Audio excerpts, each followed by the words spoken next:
यो हो बहसको साथमा कामना सेवा विकास बैंक, प्रगतिको आधार कामना सेवासँगको कारोबार।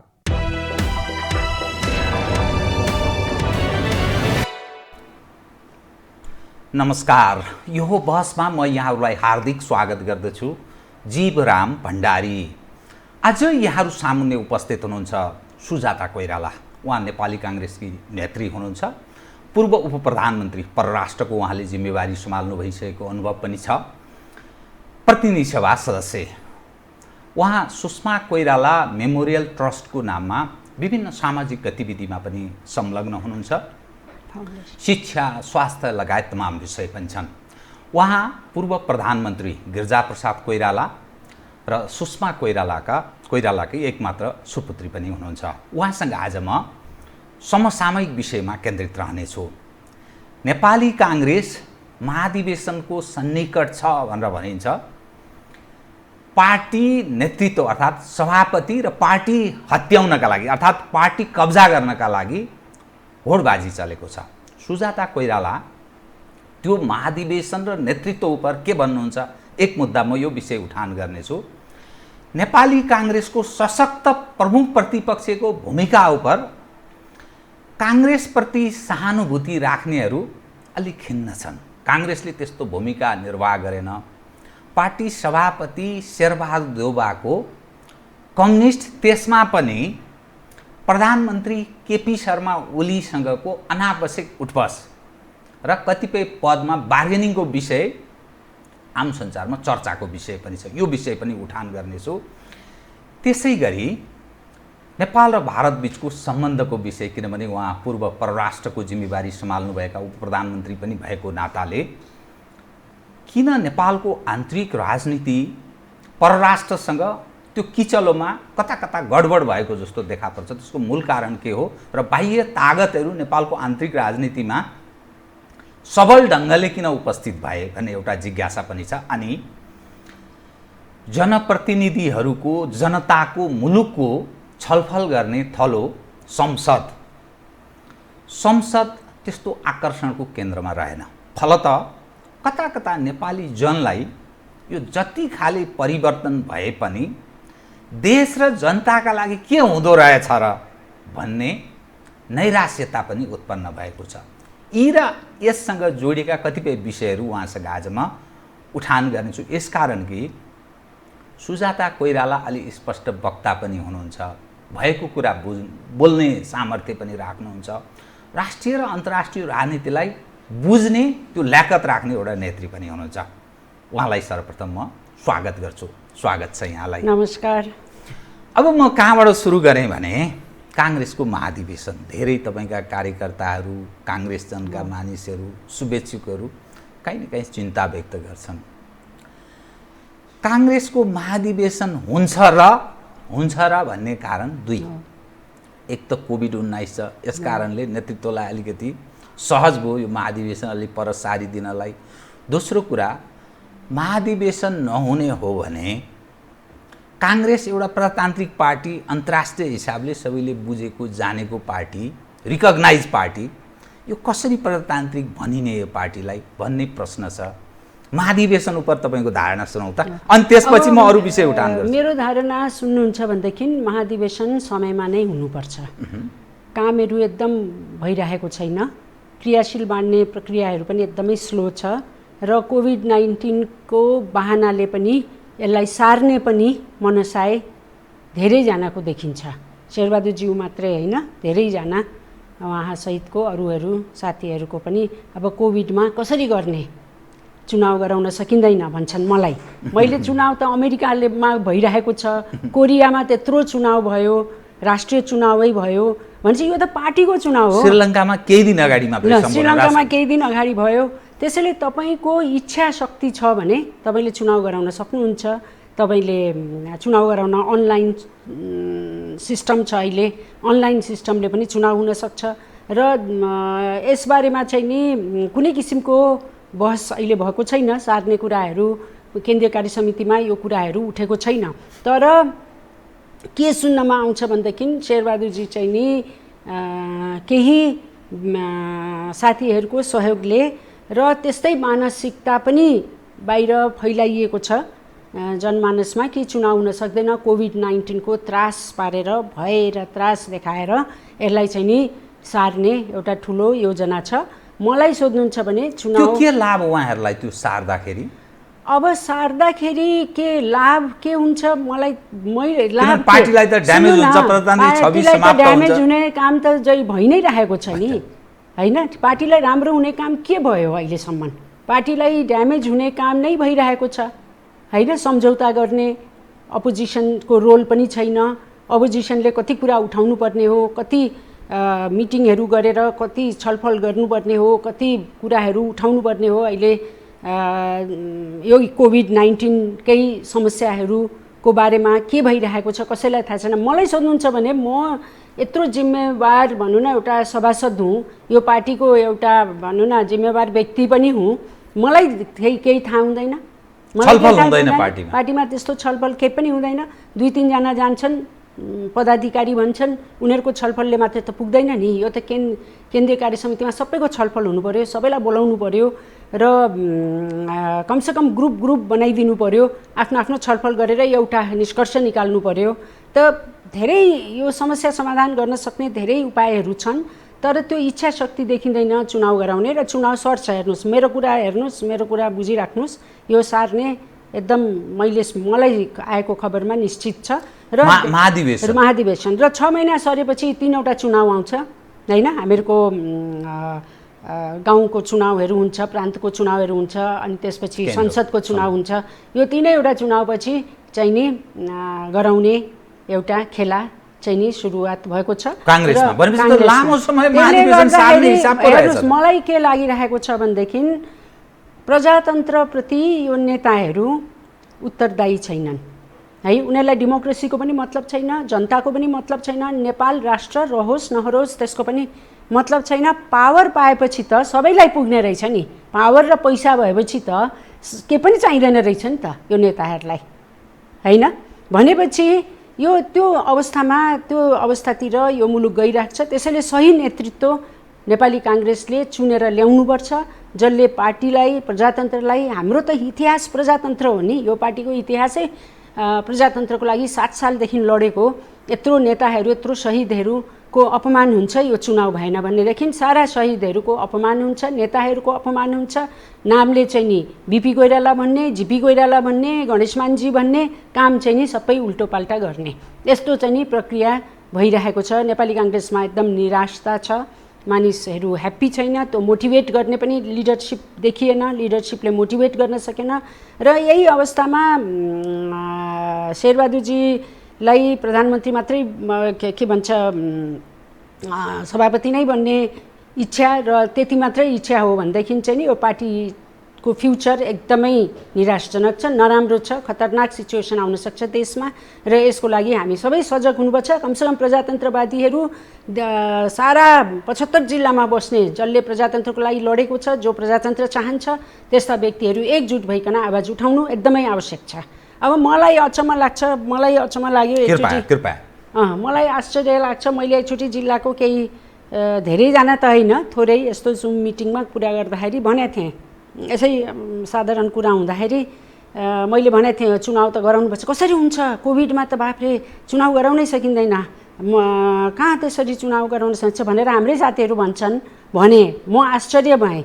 मैले भने त्यसो भए प्रजातन्त्र समाप्त पारिदिने, सबै कन्ट्रीमा संसारमा भइरहेछ, नेपालमा हुन नसक्ने के छ हैन। त्यसैले हामीले व्यापक रूपले यो जुन भएर त्रास गराइएको छ कोभिड-19 को, त्यसबाट चाहिँ नि सबैलाई मुक्ति दिलाउनु पर्यो कि डिस्टेन्स मेन्टेन गर्यो, हात धोयो भनेदेखि कोभिड त्यति सजिलोसित सर्ने रोग होइन। त्यसैले हामीले जस्तो डिस्टेन्स मानसिक रूपले त्यो आमजनलाई त्यो तयार पार्न कार्यकर्ताले त्यो तहमा प्रचार गरेको त्यस्तो देखिन्छ। तपाईले सुन्नु न, मास्क लाउने, यस्तै डिस्टेन्स हामी जसरी बसेका छौँ, मास्क नलगाएर पनि यसरी डिस्टेन्समा बसेर छिनछिनमा हात धुने राम्ररी गऱ्यौँ भने कोभिड लाग्ने सम्भावना म देख्दिनँ। र इम्युनिटी पावरहरू बढाउनुपर्छ। त्यसले गर्दाखेरि त्यस्तो डराएर बसेर मतलब अब संसारै समाप्त भयो भन्ने चाहिँ नि त्यसैको बहानामा डेमोक्रेटिक साइजहरूलाई बन्द गर्न पाइँदैन। त्यसले गर्दाखेरि अब कोभिड त छ, कोभिडको समस्या पनि छ त्यसबारेमा पनि अब कुरा गरौँला। तर अधिवेशन मलाई सोध्नुहुन्छ भनेदेखि समयमा अधिवेशन गर्न सकिन्छ। अधिवेशन भएन भने के गर्ने बताइदिनुहोस् त, तपाईँ के गर्नुहुन्छ? अधिवेशन भएन भने यो कुरा सुन्दा तपाईँको के आयो भने शेरबहादुरजी जसरी पनि पार्टीमा पकड जमाएर बसिरहनुहुन्छ, महाधिवेशन कोभिड-19 का कारण टार्न चाहनुहुन्छ, पार्टी खास गरी कोइरालाहरूसँग अलिक प्रतिस्पर्धा छ भनिन्छ नि त। देउबाजीले त मैले कोइरालाहरूको कब्जाबाट बल्ल बल्ल पार्टी मुक्त गरेँ, अब फेरि कोइरालाहरूलाई भन्ने हुन्छ भन्छन् नि। त त्यस्तो अवस्था सिर्जना भयो भने के गर्नुहुन्छ तपाईँहरू? होइन, अब कोइराला नन कोइराला भन्ने कुरा होइन। यो देश बचाउनु पर्यो, पार्टी बचाउनु पर्यो, प्रजातन्त्र बचाउनु पर्यो। त्यसको लागि त नेपाली काङ्ग्रेसको काँधमा धेरै ठुलो जिम्मेवारी छ नि। त्यो जिम्मेवारीबाट भाग्न त पाउनुहुन्न नि। सभापति भएपछि त्यो जिम्मेवारी त वहन गर्नु पर्यो। त्यो जिम्मेवारी जुन नेपाली काङ्ग्रेसको एउटा जिम्मेवारी छ देशप्रति, त्यसलाई त बचाउनु पर्यो नि। त्यसको लागि त चुनाव हुनु पर्यो। त्यसको लागि चुनाव भएन भनेदेखि त यही अवस्था भयो, चुनाव सर्यो भनेदेखि मुलुक कतातिर जान्छ म भन्न सक्दिनँ। गर्नु भएन, महाधिवेशन गर्नु भएन भने चाहिँ के गर्ने त? अब महाधिवेशन गर्नु भएन भनेदेखि अब 3 महिनाको लागि महाधिवेशन सार्ने कुरा भइरहेको छ। जस्तो पश्चिमतिरबाट, जस्तो कर्णाली अञ्चलतिरको साथीहरूले पनि त्यहाँ चाहिँ नि स्नोफल हुन्छ, अप्ठ्यारो हुन्छ, मौसमका कारणले 3 महिना सार्ने भन्ने कुरा सुन्नमा आएको छ। अब 6 महिना उहाँले सार्यो भने त चुनाव अर्को 3 वर्ष हुँदैन। म तपाईँलाई अहिले यहाँ लेखेर दिन्छु। त्यसपछि पार्टी सिस्टम कोल्याप्स गर्छ। 6 महिना सर्यो भने चाहिँ चुनावै हो, महाधिवेशनै हुँदैन। पार्टी सिस्टम कोल्याप्स गर्छ र यो जुन एउटा जेनेरेसन छ, हाम्रो जेनेरेसन र हामी पछिको पनि एउटा जुन जेनेरेसन छ, त्यो जेनेरेसनलाई चाहिँ समाप्त पार्ने योजना हो भन्ठान्छु म यसले, है। टोटली समाप्त पारेर नयाँ अनुहारहरू देखिहाल्नु भने पार्टीमा बिस्तारै बिस्तारै आफ्नो अनुकूलको आललाई कब्जामा राख्ने, कब्जा गराउने पार्टी, अनि त्यसपछि नयाँ मान्छेलाई नेतृत्व दिने। अब नेपाली काङ्ग्रेस नामको मात्रै नेपाली काङ्ग्रेस हुन्छ, कामको हुँदैन। त्यो काङ्ग्रेसको विचारबाट गाइडेड मान्छेले होइन, अर्कै मान्छेले कब्जा गर्छ। काङ्ग्रेसको विचार बोकेका जति पनि आम नेपाली जनता, कार्यकर्ता जति पनि छन् विचार बोकेको, उनीहरूलाई समाप्त पार्ने योजना हो अगर 6 महिनापछि भयो भने। त्यो आन्तरिक मात्रै हो कि बाह्यको पनि त्यसमा खेल छ? किनभने पछिल्लो समयमा नेपालको आन्तरिक राजनीतिमा बाह्य पक्षहरू एकदम क्रियाशील भयो। नेपालका राजनीतिक दल नेताहरू जो भूमिका शून्य हुन थाले भनिन्छ नि। किनभने बीपी कोइरालाको पालाको काङ्ग्रेस, अनि पछिल्लो समयमा किशुनजी, गणेशमानजी अनि गिरिजाप्रसाद कोइराला स्वयं पनि पार्टीमा त्यो होल्ड गर्नुहुन्थ्यो। त्यो जो निर्णय गर्नुहुन्थ्यो त्यो निर्णय चाहिँ आफ्नै बुताले त्यो कार्यान्वयन गर्ने प्रयास गर्नुहुन्थ्यो। विदेशीहरू अलिकति उहाँहरूका कुरा सुन्न बाध्य हुन्थे, उहाँहरूलाई यो ढङ्गले गाइड गर्ने प्रयास, हिम्मत कम गर्थे भनेर भनिन्छ नि। अब त्यो स्थिति चाहिँ के छ? अब त्यो नेताहरूले आफ्नो विचार दिन सकेन, काम गर्न सकेन भने र हरेक कुरामा निर्भर गर्न थाल्यो विदेशीहरूमाथि भने त नेचुरली विदेशीहरू हाबी हुन्छ। नेतामा क्षमता हुनु पर्यो नि त, विदेशीलाई पनि कन्भिन्स गर्ने, विदेशीलाई यो हुँदैन भन्न सक्ने, यो मेरो देशको लागि यो हुन सक्दैन, तिमीहरूको इन्ट्रेस्ट म हेर्छु तर विन विन हुन्छ, मेरो देशको इन्ट्रेस्ट पनि हेर्नुपर्छ, मेरो पार्टीको इन्ट्रेस्ट भन्ने मान्छे खोइ त।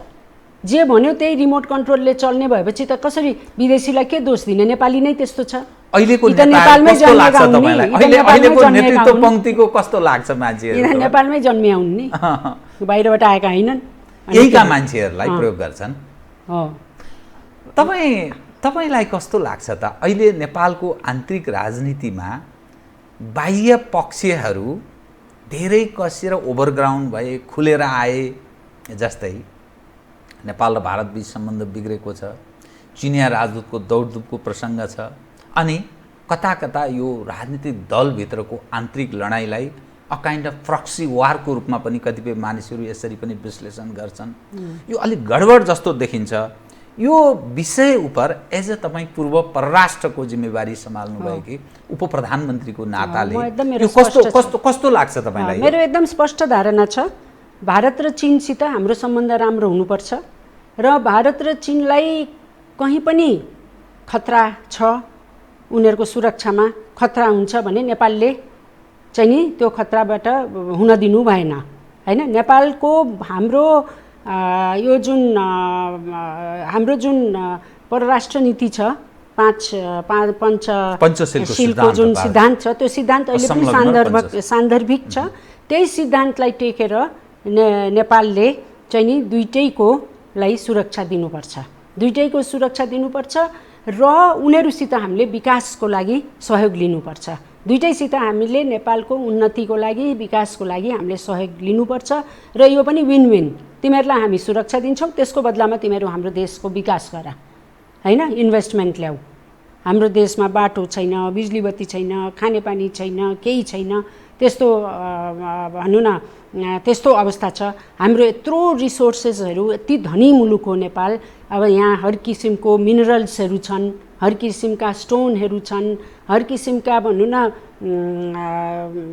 यो के भन्छ त्यसलाई सिमेन्ट, अनि त्यसपछि मतलब हरेक कुरा छ यहाँ हैन, सबै कुरा छ। त्यसलाई चाहिँ नि अनुसन्धान गर्नु पर्यो हैन, त्यसलाई चाहिँ नि निकाल्नु पर्यो। तेल छ, ग्यास छ भन्छन्, अब त्यो सबै कुराको अनुसन्धान हुनु पर्यो र नेपालमा हामीले नेपाललाई धेरै ठुलो विकास गर्न थाल्छौँ। हामीसित टेक्नोलोजी छैन, त्यो टेक्नोलोजी उनीहरूले दिउन्, उनीहरूले गरून्, विन विन अवस्थामा हामी पनि नेपालको हितमा छिमेकीहरूसँग असल सम्बन्ध र खास गरी मित्र राष्ट्रहरूबाट सहयोग लिन सकिन्छ, तर हाम्रो हितमा उनीहरू नै प्रिभेल हुने गरेर होइन, उनीहरूलाई हाम्रो हितमा उनीहरूले पनि गर्नु पर्यो। त्यसको त्यो लायकतको नेतृत्व चाहियो। त्यो चाहिँ अभाव छ भन्ने तपाईँलाई लाग्छ? त्यो एकदम अभाव छ। अब कस्तो छ भनेदेखि अब म अरूको कुरा किन गर्ने, आफ्नै पार्टीभित्र म हेर्छु। अब त्यो कुरा गर्न सक्ने त्यो क्षमता भएको नेतृत्व म देख्दिनँ। स्ट्रेट कुरा गर्न सक्ने, स्ट्रेट आफ्नो कुरा राख्न सक्ने त्यो खाले नेतृत्व चाहिन्छ। अब उनीहरूले जे भन्यो त्यसैलाई यस यस भन्यो भने त उनीहरूलाई त नो नै भन्न सकेन भने त तपाईले उनीहरूले पनि कसरी बुझ्ने? उनीहरूलाई मात्रै दोष दिएर पनि हुँदैन। तपाईले जे कुरा पनि यस भन्यो भने त उनीहरूले यस रहेछ भन्ठान्छ, अनि पछि गएर चाहिँ नि त्यसलाई बिगार्ने, भत्काउने, उ गर्ने गरेपछि त मान्छे छक्क पर्छ नि। यसरी मैले बुझेँ नेपाली काङ्ग्रेसमा विदेशीहरूको यसम्यान हुने मानिसहरूबाट मुक्त गराउनु पनि अर्को महत्त्वपूर्ण जिम्मेवारी। त्यो त मुक्त गराउनै पर्छ, नेपाली हुनु पर्यो। अनि अब के गर्ने त महाधिवेशनको? तपाईँसँग म नि फेरि महाधिवेशनमै केन्द्रित रहन्छु कि महाधिवेशन यदि भयो भने, यदि भन्ने भाषा मैले प्रयोग गरेँ, भयो भने शेरबहादुरजी पार्टी सभापतिमा क्यान्डिडेट हुने भनेर प्रचार गरेर हिँडिसक्नु भएको छ। शेखर कोइराला पनि आफूलाई दाबी गरिरहनु भएको छ। डाक्टर शशाङ्क कोइराला उहाँ पनि दाबी गरिरहनु भएको छ। तपाईँका दाइ र भाइ हगि। अनि कृष्ण सिटौला पनि कता कता दाबी गरे जस्तो, प्रकाश मान्जीले पनि दाबी गरे जस्तो, अब हुँदा हुँदा विमलेन्द्रजीले पनि दाबी गर्न थाल्या। अर्जुन नरसिंह केसी पनि केही दिन अगाडि मेरो यही मैसँगै तपाईँ जस्तै गरेर यसरी कुरा गर्ने क्रममा म पनि सिनियर हुँ, कहाँ अब त्यो अरूको नेतृत्व कि नयाँ पुस्तामा जाउँ, स्वाटै तल झरौँ, होइन भने त म आफै सभापतिको क्यान्डिडेट नै भन्दै हुनुहुन्थ्यो। यसरी हेर्दाखेरि आधा दर्जनभन्दा बढी उम्मेदवार हुने सम्भावनातर्फ अहिले उन्मुख छ। तपाईँ एज एउटा कोइराला परिवारको एउटा नेतृत्व पङ्क्तिमा रहेको व्यक्ति, जिम्मेवारी पनि सम्हाल्नुभयो, अनुभव पनि छ। डाक्टर शशाङ्क र डाक्टर शेखर तपाईँ के गर्ने त अब बताइदिनुहोस् त, कसरी सोच्नुहुन्छ? रामचन्द्र पौडेलजीको फेरि तपाईँहरूकै जो गोटोको कुरा गर्दा रामचन्द्रजी अलग दाबी गरिरहनु भएको छ। अब सुन्नुहोस् न, हामी अहिले 9 जनाको हाम्रो टिम छ हैन, हामी एकजुट हुनु पर्यो र हामी एकजुट छौँ पनि। अब यो कसले लड्छु भन्छ, लड्दिनँ भन्छ, यो चाहिँ नि एउटा बार्गेनिङ। अब सबैले, मलाई पनि लाग्छ कि म सबैभन्दा क्षमतावान छु। अहिले जति पनि नाम लिनुभयो सबैभन्दा त केपेबल म छु, महिला पनि हुँ, मसित ठुलो सङ्गठन छ, देशव्यापक सङ्गठन छ, त म पनि आफूलाई एकदम क्षमतावान ठान्छु। तर त्यो ठानेर भएन, सबैको सपोर्ट चाहिन्छ। सबैले तपाईँलाई मलाई पनि सपोर्ट गर्नु पर्यो। एक्लै मैले लडेँ त म जित्दिनँ। त्यसले गर्दाखेरि हामीमा एकता हुनु पर्यो र सबैभन्दा पपुलर जो छ, सबैभन्दा भोट ल्याउन सक्ने, शेरबहादुरजीलाई हराउन सक्ने जसको क्षमता छ, या शेरबहादुरको टिमबाट विमलेन्द्र निधि लड्छु भनिराख्नु छ, उहाँ उठ्नुभयो भने उहाँलाई पनि हराउन सक्ने त्यो क्षमता जसको छ, त्यो व्यक्तिलाई चाहिँ नि हामी मिलेर, हामी एकजुट भएर हाम्रो टिमले चाहिँ नि एउटा क्यान्डिडेट दिन्छ। त्यसले गर्दाखेरि त्यो त्यो एउटा क्यान्डिडेट भने को मध्येबाट एउटा क्यान्डिडेट अलिकति कार्यकर्ता र आम दर्शकलाई लाखौँ दर्शकलाई अलिक क्लियर गरिदिनु। जसले क्लेम गरिराख्नु भएको छ सभापतिको, अहिले नाम लिनुभयो तपाईँले, उहाँ शेरबहादुरजी बाहेक शेरबहादुरजी बाहेक त्यो त आफ्नो अर्को टिम हो। अब यो हाम्रो टिमको कुरा गरेको यतापट्टि, अब दुईटा त उठ्छ नि, त्यसमा त टिम हुन्छ। त्यसमा भनेको डाक्टर शेखर, डाक्टर शशाङ्क, अनि रामचन्द्र पौडेल, प्रकाश मान सिंह अनि कृष्ण सिटौला पनि यसैमा पर्नुहुन्छ, अर्जुन नरसिंह कृष्ण सिटौलाहरू। अर्जुनजी पनि मिटिङमा आइराख्नुहुन्छ र कृष्ण सिटौलाजीलाई चाहिँ नि म त्यति मिटिङमा आएको मैले पाइनँ, तर म पनि कम जान्छु, त्यसले गर्दा पनि होला। तर अब जति छौँ हामीहरू एकजना मात्रै क्यान्डिडेट हुनुहुन्छ, यो चाहिँ पक्का हो। तपाईँलाई एउटा कुरा म भन्छु, शेखर, शशाङ्क र म एक छौँ। हामी तीनजनालाई कसैले पनि तोड्ने ख्वाब देख्यो, सपना देख्यो भने त्यो सपना अधुरो हुन्छ। हामी टुट्दैनौँ, हामी पार्टीको लागि हामी ज्यान दिन तयार छौँ। त्यसैले हाम्रो विषयमा चाहिँ नि कसैले शङ्का नगरे हुन्छ कि हामी टुट्छौँ, फुट्छौँ र टुटाउने प्रयास जुन भइरहेको छ त्यो सपना नै रहन्छ, त्यो टुट्दैन। हामी तीनजना एक छौँ, हामी तीनजना जसलाई पनि सपोर्ट गर्न सक्छौँ। तीनजना मध्येमा पनि कोही उठ्न सक्छ, अरू पनि उठ्यो भने हामी तीनजना एक भइकनै हामी को उठ्ने भन्ने निर्णय गर्छौँ। त्यसले गर्दाखेरि हामी तीनजनामा कुनै किसिमको पनि फुट छैन, कुनै किसिमको पनि छैन। यो हामी जस्तो मलाई पनि रहर छ सभापति बन्नलाई, म आफू पनि दाबी गर्छु, म पनि दाबी गर्छु, महिला पनि हुँ, म एकचोटि पाऊँ, एकचोटि हेरौँ न त महिलाले कस्तो चलाउन सक्दो रहेछ पार्टी, कसैले हेरेको छैन। फेरि अब सिनियर जुनियर भन्ने हो भने त्यो क्वालिफिकेसन पनि भइसकेको छ, त्यो पाइसकेको छु त्यो सर्टिफिकेट भनेपछि। अब तर मान्छेले कहिलेकाहीँ समस्या आयो भनेदेखि पार्टी बचाउनको लागि 2 स्टेप पछि पनि हट्न, त्याग गर्ने कुरा, त्याग गर्नुपर्छ। त्यो मैले गिर्जाबाबुबाट सिकेको छु। त्याग चाहिँ आफ्नो पार्टीको लागि त्याग पनि गर्नुपर्छ, आफ्नो देशको लागि, जनताको लागि, जेमा पनि पार्टीले पनि गर्नुपर्छ। त्यो शेरबहादुरजीहरूले चाहिँ त्यो सिक्नु भएको रहेछ। त्यसले गर्दाखेरि कसरी कब्जा गर्ने, खालि कब्जाको मनसायले नै पार्टी बिग्रियो। गुटमा पार्टी विभाजन छ, यस्तो गुट छ, फेरि गुट मिलाउने पनि प्रयास छैन। अचम्म लाग्छ मलाई, शेरबहादुरजीले कमसेकम गुट मिलाउँ भनेर बोलाउनु त पर्छ नि, मान्छेहरूलाई बोलाउने, कुरा गर्ने, ल तिमीहरू भन कसरी हो जाने, एभोइड गर्ने, दुत्कारने, त्यो पनि छैन। उहाँको गुटमा गयो भने चाहिँ नि ठिक होइन, उहाँसित अलिकति विवाद गऱ्यो भने चाहिँ नि त्यो एकदम डिक्टेटर जस्तो क्या स्वभाव।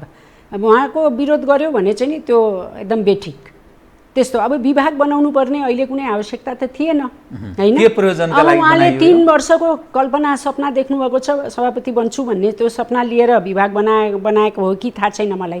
तर अब अहिले विभागको कुनै आवश्यकता छैन, यो खालि मान्छेलाई अल्मलाउने काम हो होइन। मान्छेलाई अल्मलाउने, मान्छेलाई भत्काउने, बिगार्ने ग्रुप क्रिएट भइरहेछ। यो विभागले गर्दाखेरि ग्रुपिजम झन् बढिरहेको छ, तल्लो लेभलमा ग्रुपिजम बढिरहेछ। अब यस्तो गरेर पनि कहीँ पार्टी चल्छ त? पार्टी गुट उपगुटमा परिणत भयो, धेरै ठुलो समस्या छ। दुःखको कुरा भन्नु हो।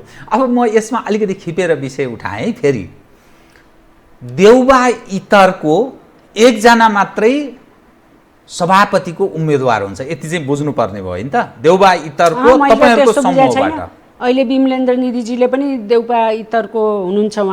उहाँले उठ्छु भनिराख्नु भएको छ। गोपालमान श्रेष्ठले पनि उठ्छु भन्नुभएको छ। कहाँ देउबाजी मात्रै हो र, अरू छैन? देउबाजी मात्रै सर्वसम्मत त्यहाँ पनि हुने स्थिति छैन, त्यहाँ छैन केपेबल मान्छेहरू। अरू शेरबहादुर भन्दा केपेबल मान्छे त त्यहाँ छ नि, उनीहरू पनि छन् नि, अरू पनि छन् नि, यङ मान्छेहरू पनि छन् नि। अब उहाँले चाहिँ नि अब पार्टी चाहिँ नि अरूलाई जिम्मेवारी दिनुपर्छ। शेरबहादुरजीले उहाँकै गुटमा पनि अरूलाई उठ्न दिनुपर्छ जस्तो लाग्छ मलाई। यता पनि अब रामचन्द्रजीले के सोच्नु भएको छ थाहा छैन। अब यङ आफूभन्दा अब पार्टी बचाउने हो भने है, अब पार्टी बचाउने होइन आफै बन्ने हो जहिले पनि भने चाहिँ नि अब भन्न सक्दिनँ म। तर पार्टीको हितमा काम गर्ने हो र यो पार्टीलाई बचाउने हो भने है, देशको लागि नेपाली काङ्ग्रेसको आवश्यकता छ है, यो एकदम म स्पष्ट भन्छु। र आवश्यकता छ र यो पार्टीलाई बचाउने हो भनेदेखि चाहिँ नि अब उहाँहरूले चाहिँ नि दुवैजनाले चाहिँ नि यो पार्टीलाई चाहिँ नि अब अर्को जेनेरेसनलाई दिनुपर्छ। हाम्रो जेनेरेसनलाई आउन दिनुपर्छ। हामीले पनि आफ्नो क्षमता देखाउन पाउँ न उहाँहरूले त देखाइहाल्नु भयो नि आफ्नो क्षमता, दुवैजनाले उहाँहरूले सबैले देखाइसक्नु भएको छ। अब अरूले पनि पाउन् न चान्स, अरूलाई पनि दिनु पर्यो। अनि त्यसपछि न हामी पछिको जुन जेनेरेसनहरू छन् होइन, जस्तो अब भनौँ न तपाईँको मिडियामा पनि देखाएको थिएँ मैले, चन्द्र भण्डारीजीहरू, गुरुजीहरू, अरूहरू जति पनि छन् त्यो जेनेरेसन, त्यो उसले पनि त आउने चान्स पाउँछ नि माथि।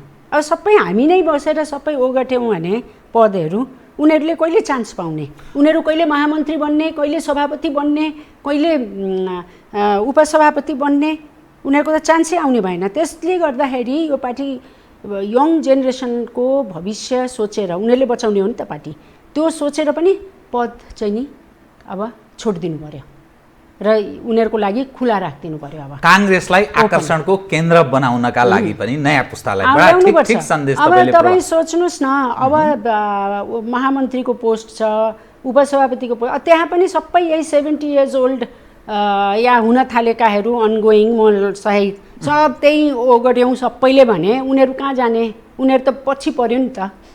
अब त त्यो पोस्ट त त्यो जेनेरेसनलाई दिनु पर्यो जो पछि 5 वर्षपछि 6-7 वर्षपछि जो सभापतिहरू बन्ने उम्मेदवारहरू छन्, युवाहरू छन्, उनीहरूलाई दिनु पर्यो नि त सबैलाई। फेरि एउटैको मात्रै नाम आउँछ त्यहाँ पनि फेरि अरूले चान्स पाउँदैन, त्यही एउटा दुइटाकै नाम आइरहेको छ जहिले पनि। उनीहरू प्रयोग गर्न जान्छन् त, चर्चामा बढी चर्चामा बढी हो कि कसले के गर्छ थाहा छैन, तर यहाँ अचम्म छ। संसार पनि त्यस्तै छ, संसारमा पनि त्यसै गरेर। त्यसैले अब म अलिकति र म एउटा कुरा तपाईँलाई आज म यो मिडियामा भन्न चाहन्छु, मलाई एउटा कुरा चाहिँ नि एकदम विश्वास छ र मलाई त्यसले चाहिँ नि मलाई उत्साहित पनि बनाउँछ के बताइदिनुहोस् कि अब जुन युवाहरू जति पनि छन् नि हामीभन्दा तल 1 स्टेप तल जति पनि हुनुहुन्छ नि, उहाँहरू एकदम केपेबल हुनुहुन्छ।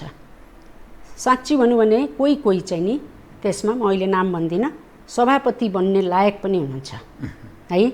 त्यसैले त्यो एउटा आशा छ कि उनीहरूले अब नेपाली काङ्ग्रेसलाई बचाउँछन् भन्ने चाहिँ आशा छ। तर त्यसको लागि हामीले उनीहरूलाई बाटो दिनु पर्यो नि त, उनीहरूलाई ठाउँ दिनु पर्यो नि।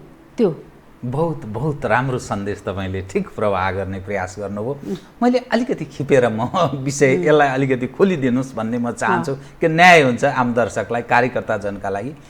रामचन्द्र पौडेलको सवाल उप र तपाईँलाई अलग राखेर हेर्दा शशाङ्क र शेखरको सवाल उप तपाईँ कहाँ उभिने? रामचन्द्रजीलाई के सल्लाह दिनुहुन्छ?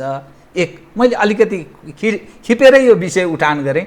शेखर र शशाङ्क दुवै दाबी गरिरहनु भएको छ के, अनि यसले गर्दा कोइरालाहरू आफै त विभाजित छन्, अब सबै शेरबहादुरलाई जिम्मा लगाइदियो हुने रहेछ पार्टी भन्ने दृष्टिकोण बनेको छ जनमानसमा, कार्यकर्ताहरूमा पनि। किन विभाजित भएर उठेपछि जित्न सकिँदैन। तपाईँ के भन्नुहुन्छ रामचन्द्र पौडेल, शेखर र शशाङ्कको विषय उप कृपया? अब म के भन्छु भनेदेखि रामचन्द्रजी अभिभावक हो हामीहरू सबैको होइन, उहाँले धेरै एक्सपिरियन्स गरेको मान्छे हो, धेरै हामीभन्दा सिनियर हो। मैले त उहाँलाई अब एडभाइस कसरी दिउँ होइन, तर मेरो सुझाव उहाँलाई के छ भने उहाँले सबैलाई मिलाउने प्रयास गर्नुहोस्, सबैलाई मिलाउने प्रयास गर्नुहोस् र अब यो पार्टीमा जसरी मैले भने नि अब युवाहरूको लागि खुला गरिदिउँ, अब युथहरूलाई एउटा आउने बाटो बनाइदिउँ नेक्स्ट। किनकि जिन्दगीभर त हामी सक्दैनौँ नि, जिन्दगीभर रामचन्द्रजी र शेरबहादुरले पनि सक्दैन नि, बुढो भइसक्नुभयो उहाँहरू होइन, अब ओभर 70 भइसक्नुभयो। अब शेरबहादुरजी 80को आधारमा पुगिसक्नुभयो। अब त उहाँहरूले बाटो बनाइदिने हो नि, अब त उहाँहरूले नेक्स्ट जेनेरेसनको लागि, अर्को जेनेरेसनको लागि बाटो। अब पार्टी राम्ररी चलेको भए पनि ल ठिक छ, गिरिजा बाबु पनि त 80 वर्ष हुनुहुन्थ्यो भन्छन् होइन, मैले सुनेको शेरबहादुरजीले भन्नुभयो अरे। तर गिरिजा बाबुको कुरा र उहाँहरूको तुलनै छैन नि। गिरिजा बाबुले त पार्टीलाई एकदम एक ढिक्का बनाएर राख्नुभयो नि, त्यो सक्नुभयो नि त, त्यो क्षमता थियो नि त होइन। अब क्षमता पनि त हुनु पर्यो नि आफ्नो, अब त क्षमता छैन अनि मै गरिराख्छु म छोड्दिनँ भनेर त बस्न मिल्दैन नि, कि त देखाउनु पर्यो क्षमता, म सब पार्टीलाई ठिक पार्छु, सबलाई उ गर्छु, एक ढिक्का बनाएर लग्छु भनेर देखाउनु पर्यो नि त होइन। त्यो देखाउनुहोस्, हामी सपोर्ट गर्छौँ।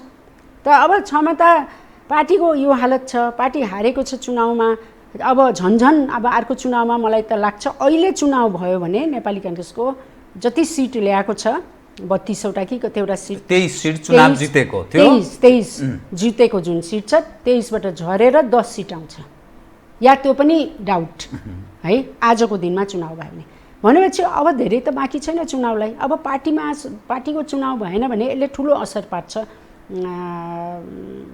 अर्को चुनावलाई संसदको चुनावलाई राष्ट्रिय चुनावलाई ठुलो असर पार्छ किनभने निराश हुन्छ नेपाली काङ्ग्रेस तिथर बिथर भएर जान्छ कोही यता लाग्छ कोही उता लाग्छ कोही आफ्नो व्यापार गर्न थाल्छ बिजनेस गर्न थाल्छ आफ्नो आफ्नो निराशाको चरम सीमामा पुग्छ यसले एउटा उत्साह पनि दिन्छ पार्टीमा चुनाव भइराख्यो भने पार्टीमा ब्लड सर्कुलेसनहरू भइराख्यो नयाँ नयाँ आइडियाहरू दिइराख्यो नयाँ नयाँ कुराहरू विचारहरू जनताको सामुन्ने जस्तो गिजाउले गर्नुहुन्थ्यो नि नयाँ नयाँ कुरा भनिराख्नुहुन्थ्यो जहिले पनि मान्छेहरू उत्साहित भएर बस्थ्यो पुरा नेपाली जनता नै उत्साहित हुन्थ्यो त त्यस्तो दिने मान्छे त छैन त्यसले गर्दाखेरि अब चाहिँ नि युवाहरूको लागि चाहिँ नि हामीले साँच्ची भनेको है अब बाटो खोल्थ्यौँ अनि डाक्टर शशाङ्क र शेखरको विषय उप पनि तपाईँको धारणा सुनाउ न त उहाँहरू दुईजना अब तपाईँको दाइ र भाइ हुनुहुन्छ अब तपाईँ कस्तो ददार कस्तो अप्ठ्यारो क्षमताको हिसाबले किनभने तपाईँ गिरिजाप्रसाद कोइरालाको सुपुत्री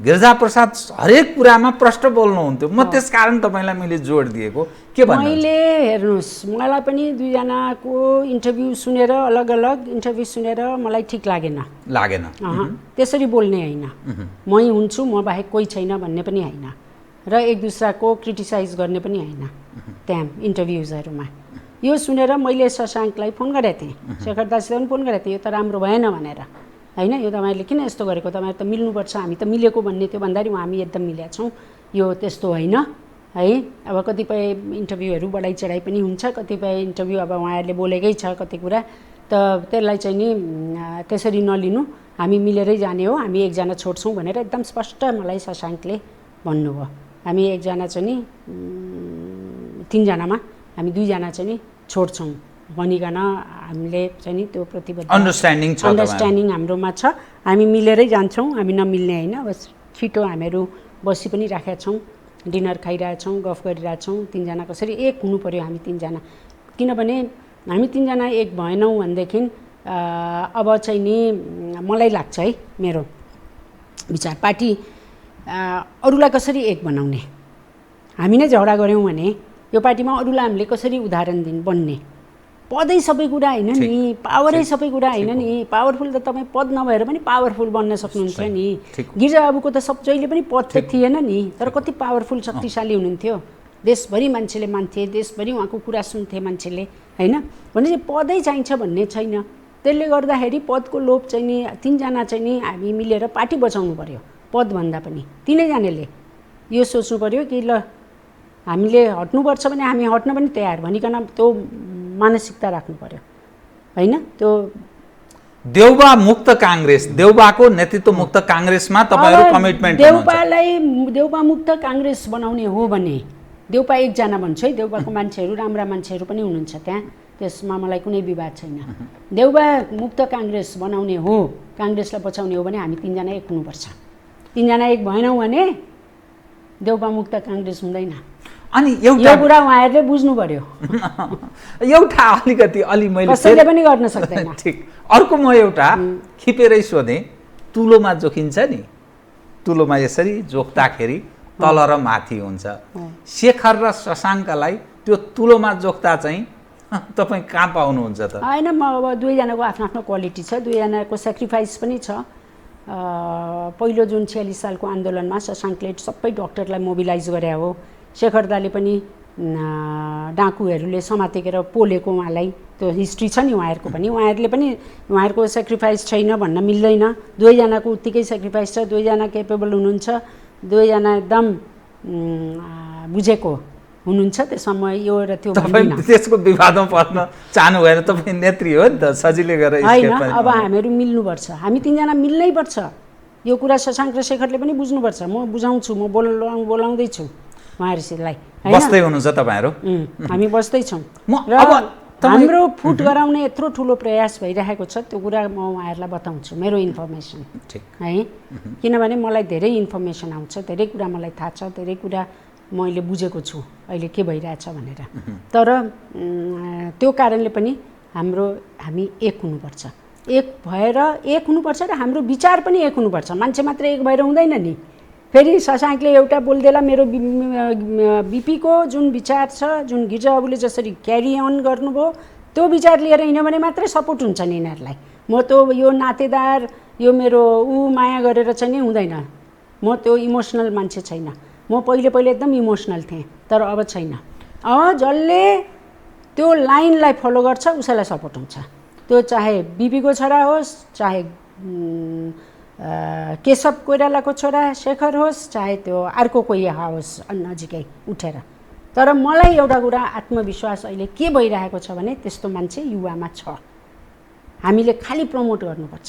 म चाहिँ नि प्रमोट गर्नेमा छु।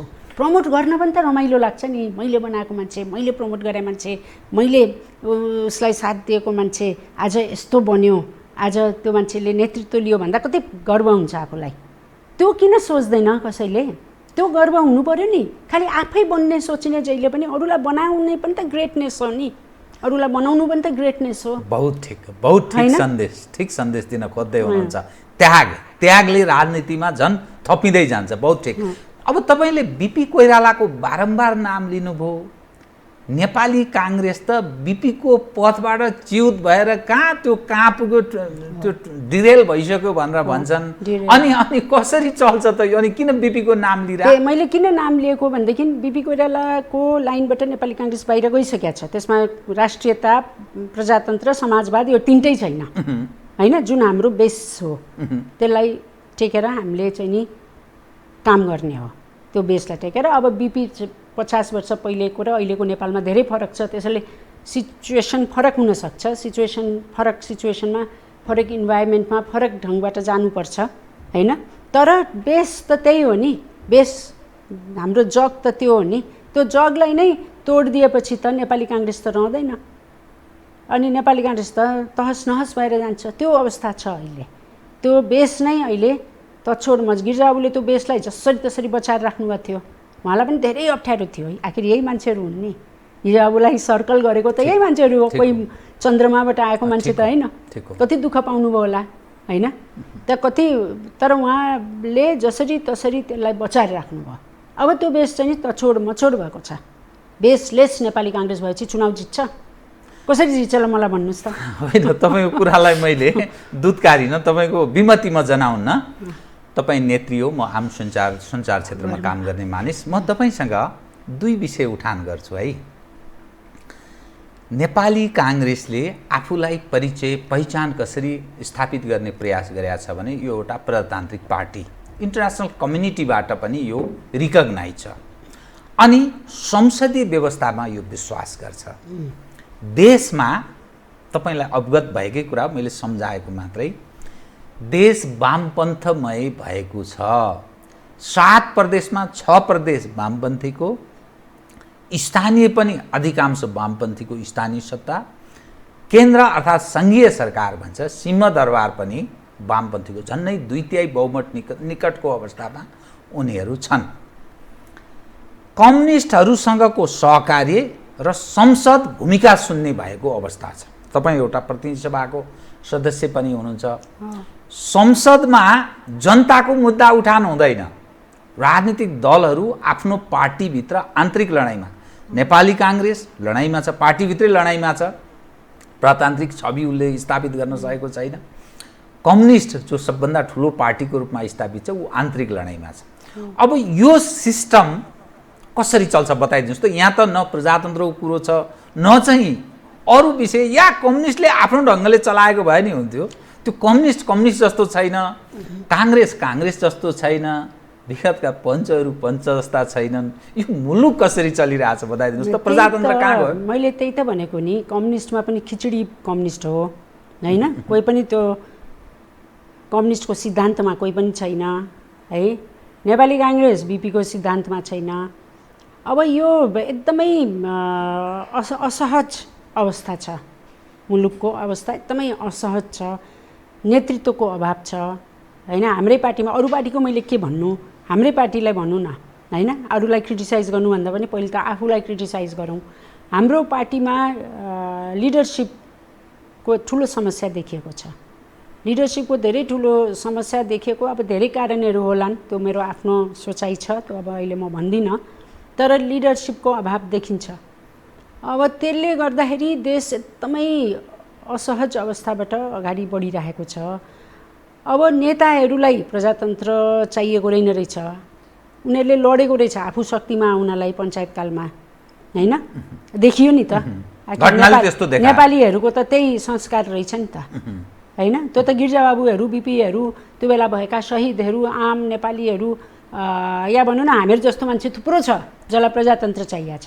तर नेतृत्वमा आउने जो छन्, देखिन्छन्, उनीहरूलाई त प्रजातन्त्र चाहिएको रहेछ। पावर भएपछि त सबै कुरा पुग्ने रहेछ। डिक्टेटर पनि हुने, चुनाव नगराउने, पार्लियामेन्ट नभए पनि ठिक छ, को गइरहेको छ त्यो पार्लियामेन्टमा निन्दाबाट आरामले सुतौँ, होइन? सबै कुरा पुऱ्याइदिइहालेका छन् हाम्रा मित्र राष्ट्रहरूले भन्ने होला नि त। अनि सब उनीहरूले नै गरिहाल्छ, आफू चाहिँ नि मजाले सुतौँ भन्ने त्यस्तो नेतृत्व छ। तर त्यो त धेरै ठुलो डेन्जर अवस्था छ। त्यो एकदम नराम्रो परिस्थितिमा हामीहरू गुज्रिरहेछौँ। एकदमै ठुलो सङ्कट छ मुलुकलाई। त्यसले गर्दाखेरि हामीहरू कमसेकम हामीहरू 3 जना मिलौँ भनेको कारण त्यो हो। अहिले पदभन्दा पनि मिलेर कसरी यो सङ्कटबाट पार्टीलाई निकाल्ने, मुक्ति दिलाउने। र त्यसमा रामचन्द्रजीलाई पनि मेरो यही सुझाव छ, उहाँले पनि सपोर्ट गर्नु पर्यो, होइन? एउटा भित्र एउटा बाहिर अर्को त्यो डबल स्ट्यान्डर्ड भएर जानु भएन उहाँले पनि, होइन? स्ट्रेट कन्ट्रीको अब चिन्ता गर्नु पर्यो पदको भन्दा पनि। कसरी मुलुकलाई यसबाट उत्थान दिलाउने, कसरी नेपाली काङ्ग्रेसको जेन्युइन कार्यकर्ताहरू जसले यो देश बचाउँदै आएको छ 7 सालदेखि, त्यो मान्छेहरू खोजी उनीहरूलाई चाहिँ स्थापित गर्नु पर्यो। त्यो मान्छेहरूलाई चाहिँ नि सिद्ध्याउने प्रयास भइरहेको छ। त्यो पुरा त्यो टिमलाई नै सिद्ध्याउने चाहिँ नि एउटा ठुलो प्रयास भइरहेछ। त्यसबाट बचाउनु पर्यो नि हामीले। हाम्रो त त्यो दायित्व हो नि उनीहरूलाई बचाउने। हाम्रो बाउ आमा हजुरबाहरूले त हामीलाई जिम्मेवारी दिएर जानुभएको छ नि, त हाम्रो दायित्वलाई चाहिँ नि हामीले पुरा गर्नु पर्यो। खालि पदको लागि सोचेर अहिले म लड्छु एकदम यो त हास्यास्पद देखिन्छ, यो राम्रो पनि देखिँदैन, होइन? समय आउँछ, चुनाव हुन्छ, त्यसपछि कसले कुन पद लिने सल्लाह हुन्छ, त्यो गरौँला, होइन? उहाँहरूबाट पनि हुन सक्नुहुन्छ, उहाँहरू एकदम मेहनत गरेछ, शेखर दाले पनि मेहनत गरेछ, शशाङ्कले गरेको छ, अरूहरू पनि मेहनत, प्रकाश मानजीहरूले पनि मेहनत गर्नुहुन्छ, उहाँहरूले पनि। तर सबैको मत सब कार्यकर्ताहरूको चाहनाको छ भन्ने पनि बुझ्नु पऱ्यो नि त। खालि म लड्छु भनेर त भएन। त्यसैले यो म लड्छु भन्दाखेरि यो चाहिँ राम्रो मेसेज भएन। त यथास्थितिमा चाहिँ यस अवस्थामा चाहिँ काङ्ग्रेस पनि रहन सक्दैन। यथास्थितिमा काङ्ग्रेस रहने हो भने समाप्त हुन्छ र मुलुक जो सिस्टमको हामी कुरा गर्छौँ यही रूपमा चाहिँ सिस्टम पनि रहन सक्दैन। सिस्टम नरहेपछि एकदम डेन्जरस अवस्था हुन्छ नि त। तपाईलाई त्यो खतरा देख्नुहुन्छ सिस्टममाथि? अब खतरा म देख्छु पनि देख्दिनँ पनि, होइन? खतरा हुन पनि सक्छ, खतरा देख्छु पनि। तर हामीले त्यसलाई चाहिँ नि कसरी त्यो खतराबाट कमसेकम नेपाली काङ्ग्रेसलाई मुक्त दिलाउने, नेपाली काङ्ग्रेसले एउटा रोल प्ले गर्नु पर्यो। एउटा रोल चाहिँ नि एकदम सशक्त भूमिका निर्वाह गर्नु पर्यो। यसलाई एकदम यो छलफलै हुँदैन। खालि को चुनाव लड्ने मात्रै छलफल भएपछि त कसरी यस्तो छलफलै हुँदैन। यो सिरियस अवस्थामा जुन हामी छौँ, अब भित्रभित्र सबैजना यता निगोसिएट गर्छन्, उता गर्छन् रे भने सुन्न आउँछ, मलाई रिपोर्ट पनि त्यस्तो आउँछ। अब हामी त म त अब ओपन बोल्ने मान्छे, कसैसित निगोसिएट पनि गरेको छैन अनि अब कसैले मलाई केही भने पनि छैन। तर एउटा कुरा म भन्छु, कृपया, कसैले यो भन्छ कि तपाईँ महाराजा बन्नुहुन्छ, तपाईँ प्रधानमन्त्री बन्नुहुन्छ, यस्तो भयो भने तपाईँ मन्त्री गृहमन्त्री बन्नुहुन्छ भने कोही केही भन्नेवाला छैन, कोही आउनेवाला छैन। यहाँ अर्कै सिस्टम आउँछ त्यो बेला र त्यो खतरनाक हुन्छ र सबैको लागि। मैले चाहिँ नि त्यो बुझेको छु। सूचना, तपाईँको सूचना? मेरो सूचना कोही केही आउनेवाला छैन। कसैले त्यो खालि एउटा लोभ देखाइराख्ने ताकि त्यो सिस्टम फेलियर बनाउँदा सजिलो भयो नि त। लोभ देखाएपछि त मान्छे त लोभमा भड्किन्छ नि, गलत बाटोमा हिँड्छ नि, होइन? तर एकदम केयरफुल हुनुपर्छ, सबैले केयरफुल हुनुपर्छ। त्यो लोभमा चाहिँ नि मात्तिनु भएन। मलाई पनि त देखाउँदो हो नि, तर म मात्तिन्न। म डेमोक्रेट हुँ, मलाई डेमोक्रेसी नै चाहिन्छ। मलाई पार्लियामेन्ट्री सिस्टम, म एकदम क्लियर छु त्यसमा। मलाई पार्लियामेन्ट्री सिस्टम चाहिन्छ, मल्टी पार्टी डेमोक्रेसी चाहिन्छ। म त्योभन्दा 1 इन्च पनि यताउता जान्न। त्यो मल्टी पार्टी डेमोक्रेसी 1 इन्च र पनि। मलाई पार्लियामेन्ट्री कसैले तँलाई सिस्टम प्रधानमन्त्री बनाउँछु, तँलाई महाराजा बनाउँछु भन्यो भने चाहिँदैन भन्छु, मलाई यही सिस्टम चाहिन्छ भन्छु। म अरू कुनै सिस्टममा म जान तयार छैन, बुझ्नु भएन? त्यो अरूलाई मलाई त हुन्छ भनेपछि अरूलाई पनि भइरहेको होला नि त, त्यो लोभ देखाइरहेको होला। त्यो लोभमा भड्किने त हुन्छ नि। यहाँ त लालची छन्, देशको लागि सोच्ने को छ? देखिहाल्नु भयो माथि देखिएकाहरू, त्यो जनता मात्रै छ देशको लागि सोच्ने, दुःख पाउने त जनता हो नि। त्यसैले मलाई हुन्छ भनेपछि अरूलाई त म त विश्वास गर्दिनँ। म त मलाई कुनै लोभ छैन, लालच छैन, त्यसले गर्दा मलाई विश्वास पनि छैन, मलाई पदको पनि लोभ छैन। म एकदम क्लियर छ मेरो माइन्ड कि मेरो हजुरबुवाले राणासित लडेर ल्याएको डेमोक्रेसी हो, ठिक है। मेरो सबै फ्यामिली जेल गएको हो, होइन? मेरो बीपीदेखि लिकन, तारिणी बुवादेखि लिकन, केशव प्रसाद कोइराला शेखरदाको फादरदेखि लिकन गिर्जाबाबुसम्म सबै 19 वर्ष जेल गएको। अहिले म आफ्नो परिवारको मात्रै कुरा गरौँ न, होइन? गएको त्यो परिवारको, त्यो खानदानको, त्यो परिवारको म छोरी हुँ, है। मैले देखेको छु दुःख सुख, पञ्चायतकाल सबै भोगेको छु।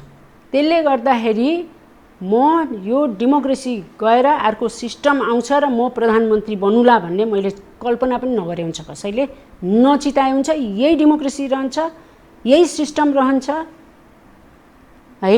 र योभन्दा अलिकति पनि यताउता हुँदैन।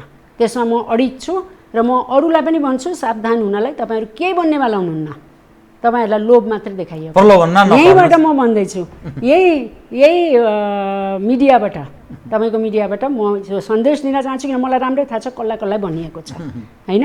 म राम्रै र को लोभिएको प्रलोभन आइरहेको छ, आइरहेछ नि, किन नआउनु? त्यो अलिकति केही सङ्केत पाउन सकिन्छ? मूलत कुन एङ्गलबाट? अब नाना थरी कुरा आउँछ नि, तपाईँले पनि सुन्या होला नि, तपाईँलाई पनि थाहा छ, सबैलाई थाहा छ। अब किन भन्ने, अहिले फेरि आउँला नि भन्न बेलामा। त अब अर्को तपाईँलाई पनि थाहा छ नि। अलिकति प्रसङ्गमा अलिक फरक। तपाईँ एउटा महिला पनि भएको नाताले काङ्ग्रेसमा द्वारिका देवी ठकुरानीदेखि पछिल्लो पुस्ता शैलजा आचार्यको पनि अलग्गै एउटा पहिचान छ। मङ्गला देवी सिंह एज अ गणेश मानको श्रीमती मात्रै भएर होइन, उहाँको पनि एक खाले कन्ट्रिब्युसन छ। नोना कोइरालाको पनि अलग्गै तपाईँहरू। तर पछिल्लो समयमा काङ्ग्रेसमा महिलाहरू भूमिका सुन्ने गौण भए जस्तो तपाईँलाई लागेन? अब महिलालाई अगाडि आउनै दिँदैन, महिलालाई अगाडि आउन दिँदैन। महिला भनेपछि अब के हुन्छ थाहा छैन, कसरी हेर्ने दृष्टिकोण बदलिनु पऱ्यो नि त। त्यो बेला गणेशमानजीहरू उच्च विचारको हुनुहुन्थ्यो, किसुनजी पनि उच्च विचारको हुनुहुन्थ्यो, गिर्जाबाबु पनि त्यस्तै हुनुहुन्थ्यो, बीपी त्यस्तै हुनुहुन्थ्यो, होइन? सबैजना मेरो हजुरबुवा पिताजी, हजुरबुवाले त महिलाहरूलाई स्कुलै खोल्नुभयो त्यो बेला, गर्ल्स स्कुल, कृष्ण प्रसाद कोइराला। उहाँले त्यसरी महिलाहरूलाई बढाउनुपर्छ भनेर त्यस्तो बेलामा पनि, होइन, त्यत्रो क्रान्तिकारी मान्छे, समाजको पुरा परिवर्तन हुनुपर्छ भनेर सबैलाई त्यत्रो भनौँ न, महिलाहरूलाई त्यत्रो अगाडि बढाउनु भयो, आफ्नै छोरीहरूलाई पनि। भनेपछि अब त्यो नेतृत्व छैन नि त, अब त्यो कन्फिडेन्स भएको नेतृत्व चाहियो नि। डराइराख्छन्, महिलाले खाइदेला, महिलाले लिइदेला, अब महिला आउला, हामी डोमिनेटेड बनाउँला, महिलाबाट कसरी पुरुष डोमिनेटेड हुने, त्यो सोसाइटी छ नि, त्यो सोचबाट मुक्ति पाउनु पऱ्यो नि। महिलाबाट एउटा पुरुष कसरी डोमिनेटेड हुने भन्ने उनीहरूले एक्सेप्टै गर्दैन, उनीहरू डराउँछ, बुझ्नु भएन? अब त्यस्तो इगो छ नि त, पुरुष भएको इगो, त्यो सोसाइटी हो नि त हाम्रो। त्यसले गर्दाखेरि त्यस्तो उच्च विचार हुनुको मान्छे नेतृत्व लिनु पर्यो, बुझ्नु भएन? महिलाहरूलाई अगाडि बढाउनु पर्यो, महिलाहरूलाई खालि त्यो स्ट्याम्प हाल्नलाई मात्रै राख्ने होइन नि। अनि काङ्ग्रेसले कसरी कम्युनिस्टसँग प्रतिस्पर्धा गर्छ त बताउनुहोस् त? किन मैले त्यो भने विद्यादेवी भण्डारी यो देशको राष्ट्रपति भइसक्नुभयो कि उहाँ तत्कालीन नेकपा एमालेको नेत्री पनि हो, तर पछिल्लो समयमा उहाँ त्यो पदमा हैसियत प्राप्त गर्नुभयो। महिला अरू कन्ट्रिब्युसन अलग्गै छँदैछ। उता अर्को कम्युनिस्टको नेत्री ओन्सरी घरती, उनी पनि सभामुख भइन्। त्यसै अरू पनि महिलाहरूलाई काहीँ न काहीँ स्थान दिएको छ। तर काङ्ग्रेसमा तपाईँ पुष्पा भुषाल लगायत केही 5-7 जना, चित्रलेखा यादव, उहाँहरू चर्चामा हुनुहुन्छ, तर खास तपाईँहरू भूमिका सुन्ने जस्तो हुनुहुन्छ। अनि यो कसरी काङ्ग्रेस चल्छ बताइदिनु त? चल्दैन नि, आधा आकाशभन्दा प्लस ओगटेको महिलाहरूको। त्यसैले त मैले भनेको सभापतिमा महिलालाई किन नल्याएको, म पनि त छु नि होइन, म नभएको। तर मेरो कहीँ चर्चा सुन्नुहुन्छ सभापतिमा आउने ए उता बिरामी छ भनेर हल्ला पिटाइदिएका छन्, बुझ्नु भएन? चारैतिर अब बिरामी त मान्छे हुन्छ, म पनि भएँ, ठिक हो होइन? अब त ठिक छु नि। काङ्ग्रेसको नेतृत्व महिलाप्रति उदार छैन भनेर यसरी बुझ्नु पर्छ। अहिले छैन, अहिलेको यो नेतृत्वहरूबाट महिलाप्रति उदार छैन। महिलालाई हेर्ने दृष्टिकोणमा परिवर्तन ल्याउनुपर्छ र त्यो परिवर्तनशील देखिँदैन क्या। काङ्ग्रेसमा आमूल सुधारको कुरा, आमूल परिवर्तनको तपाईँले कुरा गर्नुभयो। अब महिला ल्याउँछन्, अब केपेबल महिला भयो भने डराउँछन् होइन? त्यसले गर्दाखेरि त्यो केपेबल महिलाहरूलाई अगाडि बढ्नै दिँदैन, त्यो छ नि त, त्यो समस्या छ। अब म कार्यक्रमको ठिक अन्त्यतिर आएँ कि एउटा विषय मात्रै म उठान गर्छु। नेपाल र भारत बीच समस्या छ, नक्सा जारी भएको छ कालापानी लिपुलेक लिम्पियाधुरा सहितको 372 भन्दा बढी वर्ग किलोमिटर हाम्रो भूभाग भारतले कब्जा गरेको विषय छ। अब भारतसँग सम्बन्ध अनुकूल बनाउन र त्यो भूमि हामीतिर लिनका लागि तपाईँले एक सन्दर्भमा त्यो लिजमा दिउँ न त भनेर बोल्नुभयो भन्ने विषय कहीँ न कहीँ चर्चा बहस छलफलको पनि विषय रह्यो। यो समस्यालाई, किनभने निर्वासित भएको काङ्ग्रेसको इतिहास छ, भारतको स्वतन्त्रताका लागि नेपालका नेताहरूले भूमिका निर्वाह भएको, सांस्कृतिक भौगोलिक सबै हिसाबले समीपमा छौँ हामी नेपाल र भारत बीचको सम्बन्धको कुरा गर्दा। हिजो नेपालका परराष्ट्र सचिव र भारतीय राजदूत विभिन्न नेपालमा आयोजनाहरू परियोजनाहरूको त्यो छलफल भयो। त्यो एउटा सुखद सन्देशको रूपमा भारतीय सञ्चार माध्यमहरूमा पनि ठुलो चर्चा छलफलको विषय भएको छ। पछिल्लो अलिकति सम्बन्ध बिग्रे पश्चातको मोदीजी र ओलीजी बीचको वार्ताको विषय पनि चर्चामा छ। तपाईँले त्यो लिजमा दिँदा हुन्छ भन्नुभएको हो या अर्को विषय नेपाल र भारत बीचको सम्बन्धको सुधारको कुरा गर्दा कसरी गर्ने बताइदिनुहोस् त? पूर्व परराष्ट्र मन्त्रीको नाताले कस्तो त्यो बेला परिस्थिति थियो भने कोही बोल्दैन। भारतले बाटो बनाइसक्यो, झन्डा गाडिसक्यो, भारतको सेना त्यहाँ छ होइन, उनीहरूको कब्जामा छ। अब एकचोटि सुरुको तपाईँले यो नक्सा जारी हुनुभन्दाको पहिलेको अवस्था कस्तो थियो भनेदेखि हामी छलफल गर्छौँ, भारतसित कुरा गर्छौँ भनिकन प्रधानमन्त्रीले भन्नुभयो, तर त्यो अगाडि बढेन, कोही बोल्दैन, त्यो अगाडि बढेन, बिर्सेको जस्तो। त मैले के भने मलाई के लाग्यो भनेदेखि अब हामी त लिडर हौँ नि, लिडर भएपछि त तपाईँले एउटा मुलुकलाई एउटा केही सन्देश त दिनु पऱ्यो नि, चुप लाएर बसेर त हुँदैन, केही त गर्नु पऱ्यो होइन? तपाईँले निकास दिनु पऱ्यो यसको भनेपछि अब उसले लगिसक्यो, अब भन्छ कि 1 इन्च पनि दिन्न भन्छ होइन, म 1 इन्च पनि ल्यान्ड दिन्न भन्छ। अब वार्ता गर्ने कुरा गर्नुपर्छ नि, 1 इन्च पनि दिन्न भनेर हुन्छ, उल्टै मलाई गाली गर्छन्। अनि मैले चाहिँ नि एउटा माहौल बनाउनको लागि के बेस्ट हुन्छ नेपालको लागि, कसैले त बोल्नु पऱ्यो नि होइन, एउटा निकास त दिनु पऱ्यो भनिकन मैले एउटा निकास के दिएँ भने त्यही हुनुपर्छ भन्ने पनि थिएन, मैले त्यो पनि भनेको छु, त्यही हुनुपर्छ भन्ने छैन। तर यसबाट अझै योभन्दा पनि बेस्ट अर्को केही छ भने त्योमा कुरा गरौँ, छलफल राखौँ होइन। अब भारतसित हामीले त्यहाँ वार गर्न त सक्दैनौँ, एकदम स्पष्ट कुरा हो, तर वार गर्न सक्दैनौँ भनेर भारतले पनि हामीलाई दबाउने, हाम्रो ल्यान्डहरू कब्जा गर्दै हिँड्ने गर्नु हुँदैन, उसले पनि त्यो रेस्पेक्ट आफ्नो छिमेकीलाई दिनुपर्छ। त त्यो कारणले मैले चाहिँ नि यसो गरौँ न त, त्यो लिजमा दिउँ, जस्तो हङकङ पनि लिजमा लिएको थियो, अहिले पनि आइल्यान्डहरू अमेरिकाले, चाइनाले, अरू ठुल्ठुला मुलुकहरूले लिजमा लिन्छन्, अनि हामीलाई पैसा पनि हुन्छ होइन, त्यहाँ विकास पनि हुन्छ, हामीले त्यो बाटो पनि युज गर्न सक्छौँ। र त्यसको सट्टामा हामीलाई उनीहरूले चाहिँ नि लिजमा बङ्गलादेशको पोर्ट होइन, त्यो पोर्टसम्म जानको लागि चाहिँ नि जुन 14 किलोमिटरको जुन बाटो छ त्यो एरिया चाहिँ नि हामीलाई दिनु पर्यो। त्यो ट्राइनेक भन्छ नि, त्यसलाई के भन्छ अरे, त्यो झापाको बर्डरमा फुलबारी होइन, त्यो फुलबारी चाहिँ नि नेपाललाई लिजमा दिनु पर्यो। त्यहाँ नेपालको सेना बस्छ, नेपालले चलाउँछ। हामी फेरि यस्तो नहोस् कि भोलि भारतले त्यो बन्द गरिदिन्छ, नाकाबन्दी गरिदिन्छ, त्यो पनि नहोस्, त्यसको लागि पनि सावधानी अपनाउनुपर्छ होइन। अब त्यो त वार्ताले गर्ने हो नि।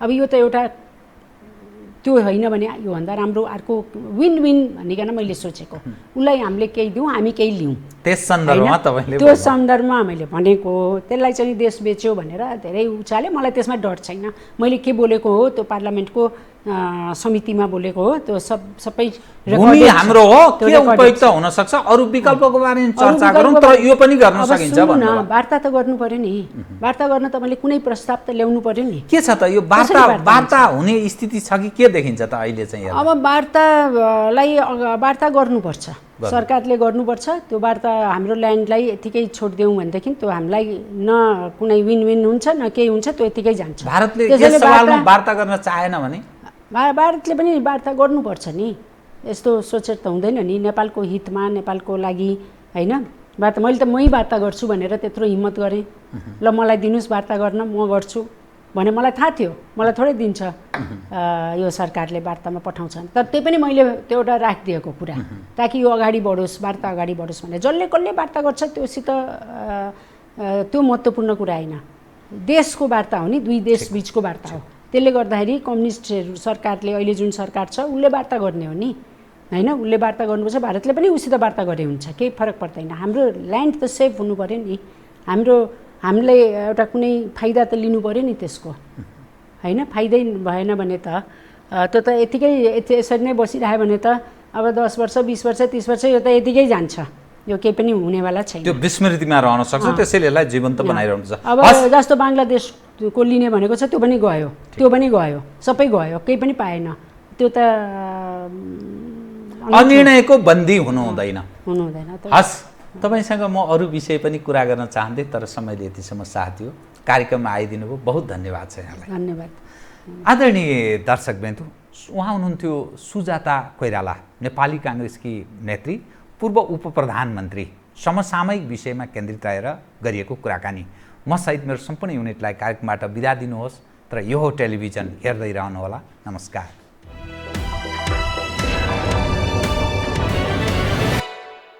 यो हो बहसको साथमा कामना सेवा विकास बैंक प्रगतिको आधार कामना सेवासँगको कारोबार